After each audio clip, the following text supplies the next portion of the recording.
चील और सियाड़िन से जुड़ी जितिया व्रत कथा।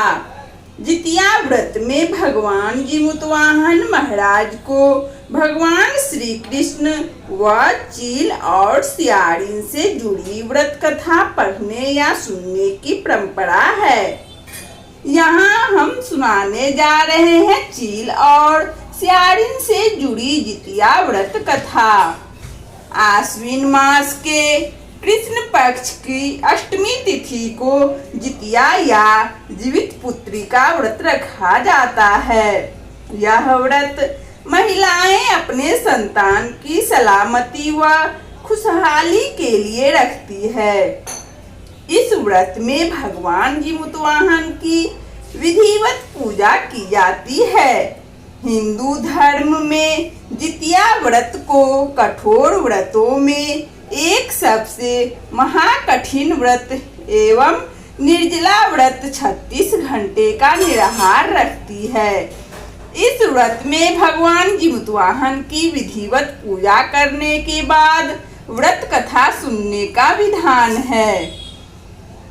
चील और सियाड़िन से जुड़ी जितिया व्रत कथा। धार्मिक कथाओं के अनुसार एक विशाल पाकर के पेड़ पर एक चील रहती थी। उस पेड़ के नीचे एक सियाड़िन भी रहती थी। दोनों पक्की सहेलियां थी। दोनों ने कुछ महिलाओं को देखकर जितिया व्रत करने का संकल्प लिया और भगवान जीमुतवाहन जी की पूजा करने का प्रण लिया। लेकिन जिस दिन दोनों को व्रत रखना था उसी दिन शहर के एक बड़े व्यापारी का निधन हो गया और उसके दाह संस्कार में सियाड़िन को भूख लगने लगी थी। मृत्यु देखकर वह खुद को रोक न सकी और उसका व्रत टूट गया। पर चील ने संयम रखा और भक्ति भाव व नियम पूर्वक व्रत करने के बाद अगले दिन व्रत का पालन किया। अगले जन्म में दोनों सहेलियों ने एक ब्राह्मण परिवार में पुत्री के रूप में जन्म लिया। उनके पिता का नाम भास्कर था। चील बड़ी बहन थी और सियाड़िन छोटी बहन के रूप में जन्मी थी। चील का नाम शीलावती रखा गया।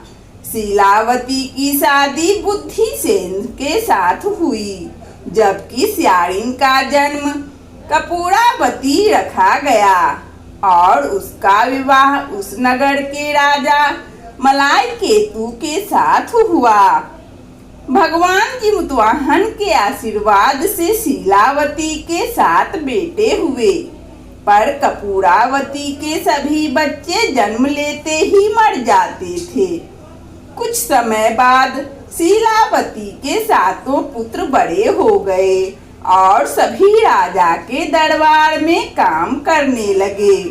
कपूरावती के मन में उन्हें देखकर जलन की भावना आ गई। उसने राजा से कहकर सभी बेटों के सर काट दिए।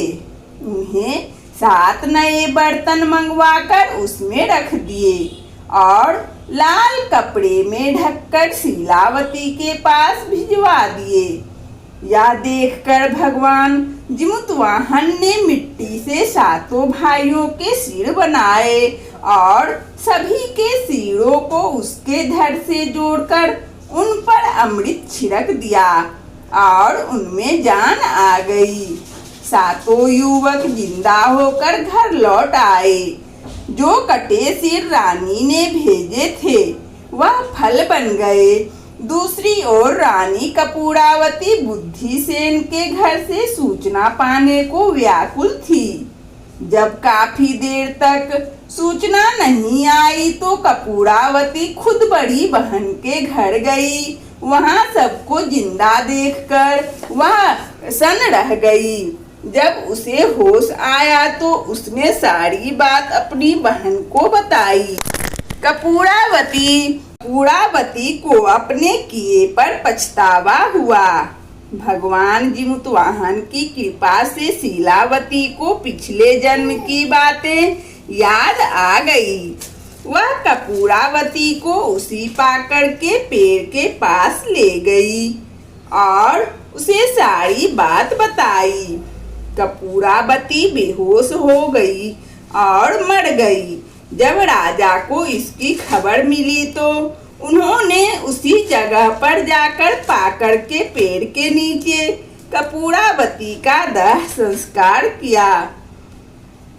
इस कहानी को सुनने के लिए आप सभी श्रोताओं एवं बंधुओं को बहुत बहुत धन्यवाद। यदि हमारा कहानी अच्छा लगा हो तो कृपया लाइक और सब्सक्राइब अवश्य करें ताकि नोटिफिकेशन सबसे पहले आपको मिले। धन्यवाद। और कमेंट में जय जीमुतवाहन महाराज अवश्य लिखें। जय जीमुतवाहन महाराज की जय हो।